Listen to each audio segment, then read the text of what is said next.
वापरलेल्या खाद्यतेलाचा पुनर्वापर करता येणार नाही. हे रियूज बऱ्याच वेळेस करतात.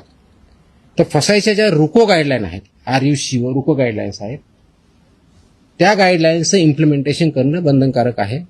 आणि 25 TPO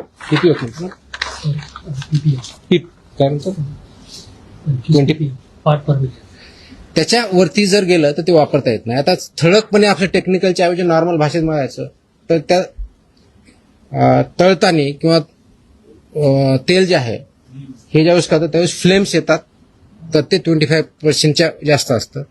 वास यायला लागला 25% वरती असतं. काळं दिसायला लागलं 25% वरता, विच इज डेंजरस. त्याचे ते वापरताच येत नाही. ते करण्यासाठी एजन्सीज आहेत, त्यांना ते सेल करायचं आणि त्याने ते मार्केटच्या बाहेर न्यायचं आहे. एकाने कोणतरी विकायचं, दुसऱ्याकडे वापरायचं किंवा दुसरा यूज करणार त्याला द्यायचं, हे याच्यामध्ये बंधनकारक आहे. त्याच्यामुळे रुको गाईडलाईनचं सुद्धा इम्प्लिमेंटेशन करणं अपेक्षित आहे.